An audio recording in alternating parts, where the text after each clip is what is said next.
Chapter 27, Insurance. Sophie. The sea, the sea, the sea. It rolls and rolls and calls to me. All day long it changes color from blue to black to gray, and all the shades in between. And I love the sea. I love the sea. The Wanderer has been keeping good speed so far, and we're now on a good beam reach straight ahead. Across we go.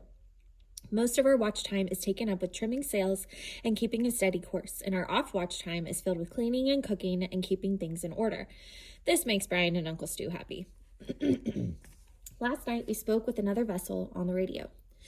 It was a lone sailor having electrical trouble, and he needed to know where he was. He didn't need other assistance, but all night I kept thinking about him out there on his own. Was he glad to be on his own, or was he afraid?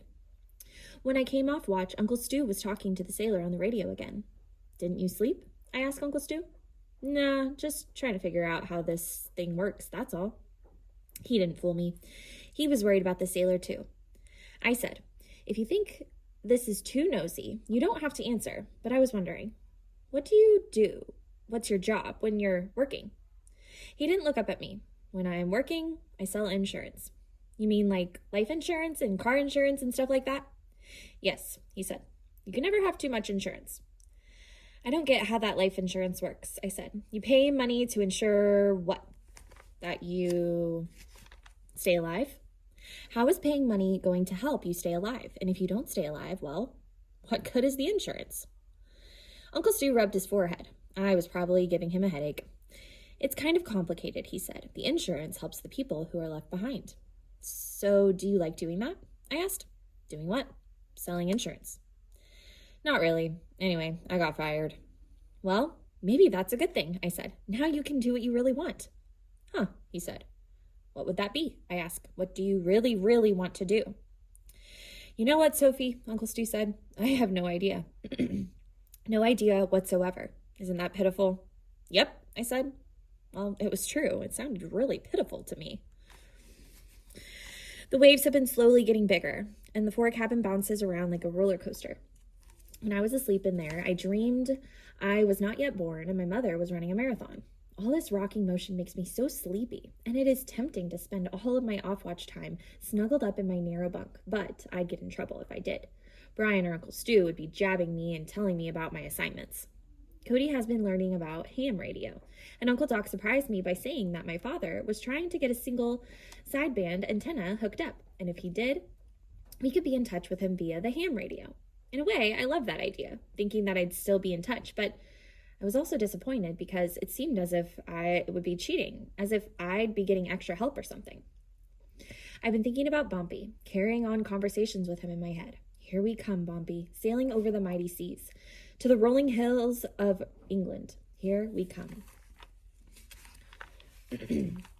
Chapter 28, Charlie Oscar Delta Yankee. Woohoo! We are moving along. No detours. Spooky fog out there, though. Makes everything look like a horror movie. You expect some big monster to come up, looming out of the deep and swallow you. Learning more radio code. Here's the whole alphabet. Alpha, Bravo, Charlie, Delta, Echo, Foxtrot, Golf, Hotel, India, Juliet, Kilo, Lima, Mike, November, Oscar, Papa, Quebec, Romeo, Sierra, Tango, Uniform, Victor, Whiskey, X-Ray, Yankee, Zulu. So, here's my name and radio code. Cody, Charlie, Oscar, Delta, Yankee. Is that cool or what? And my dad's name, Mo, becomes Mike Oscar. And Sophie is Sierra Oscar, Papa Hotel, India Echo. We've been calling each other Charlie Oscar and Mike Oscar and Sierra Oscar for practice. You seen Mike Oscar? I think he's up on deck with Sierra Oscar. Like that. Brian's name becomes Bravo, Romeo, India, Alpha, November. So we've been calling him Bravo Romeo. Oh, Romeo, bravo, Romeo. He actually laughed. Brian laughed. Learned a cool knot from Sierra Oscar Papa Hotel India Echo. Sophie. It's called a clove hitch. I just practiced on my shoelaces. Tied them to a pole down below deck. Got yelled at. What the heck are you doing tying your shoes to that pole while you've still got your shoes on your feet? Uncle Stu shouted. What if you had to get up in a hurry? I'd kick my shoes off, I said. Chapter 29, Blips. Sophie. Here we are, well out in the big blue, rolling, sailing on to England. Out here, I feel as if the ocean is alive, as if it's living and breathing and moody, oh, so moody. Sometimes it is calm and smooth, as if it were asleep, and sometimes it is playful, splashing and rolling, and sometimes it is angry, knocks us about. It's as if the ocean has many sides, like me. We spent yesterday in major work mode because 2 grommets on the mainsail tore out. Uncle Stu and Brian fluttered around trying to find someone to blame. Apparently, whoever let out the sail, Uncle Stu says it was Cody, Cody says it was Brian, forgot to also let out the haul line. So the tension was too great along the side of the sail, and pop went the grommets. Grommets, slides, outhaul. I already knew what these words meant, but Cody cannot get them in his head, or if he can, he refuses to use the right words. He calls the grommets hole thingies, and the slides metal thingies, and the outhaul that line thingy. He and Uncle Stu had a major fight yesterday when Cody was telling him about the hole thingies, tearing and coming away from the metal slide thingies. "What the heck are you talking about?" Uncle Stu yelled at Cody. "You sound like an idiot. You don't belong on this boat if you can't learn the proper names for things." "I know what I'm doing, even if I don't call the things by their la-di-da names," Cody said. "There's a reason why everything has a name," Uncle Stu insisted. He was poking Cody's shoulder with his finger. "What are you going to say in an emergency? Help, the whole thingy is loose?" "Quit poking me," Cody said.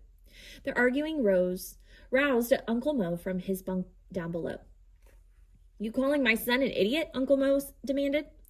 Uncle Stu reeled around and faced Uncle Mo. "I said he sounds like an idiot half the time. So you're calling him an idiot? And that you think that wimpy son of yours is smarter than my son? Is that what you're saying?" Then Uncle Mo started jabbing his finger at Uncle Stu. Uncle Stu pushed Uncle Mo. Brian has more brains in his little toe than Cody has in his whole idiot body. I think they were just about to toss a few blows when Uncle Doc intervened. "Knock it off," Uncle Doc said. "There isn't room on this boat for grown men to be acting like spoiled kids." "You're calling me a spoiled kid?" Uncle Mo shouted.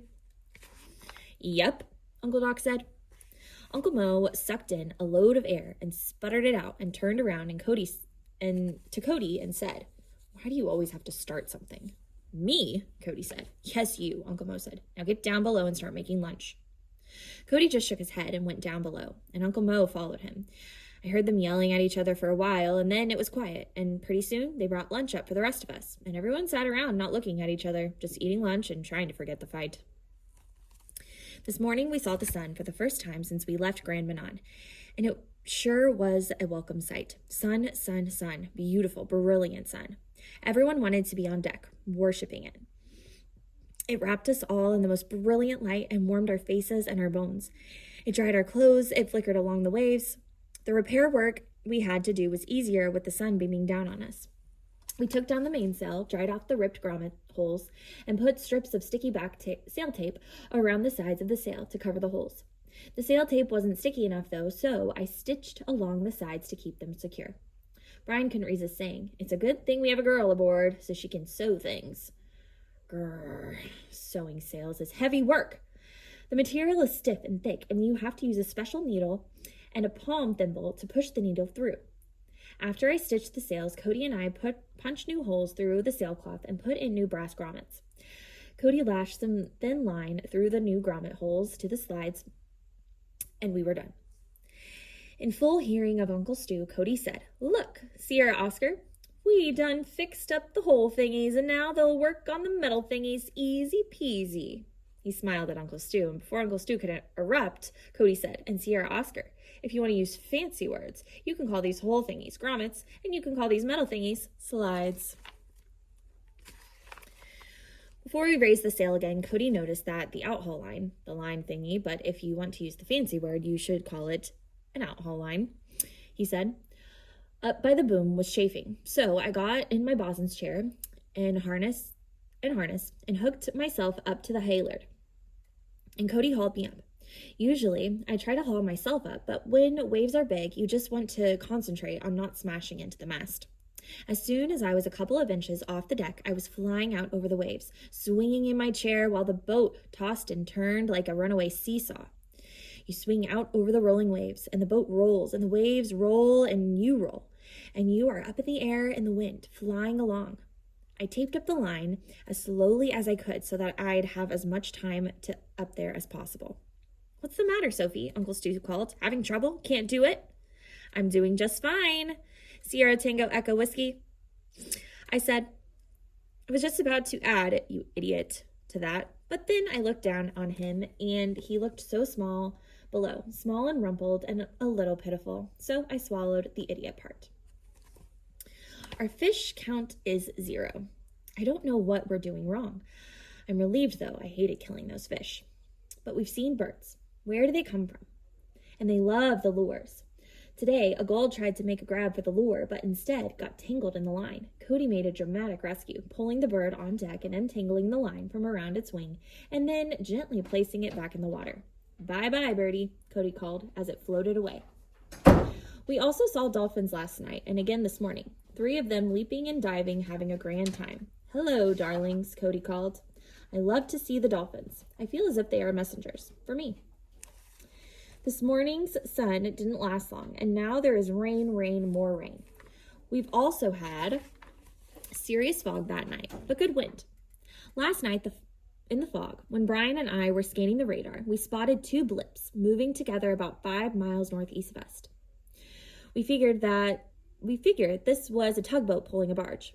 We then noticed another blip about 3 miles southeast of us, moving fast and to the right of us. So I went up on deck and blew the air horn, and Cody tried to call the vessel on the radio. No reply.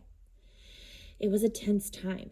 It's eerie when you can't see anything, and yet the radar tells you something is near. You keep expecting to be rammed by a huge ship zooming out of the fog.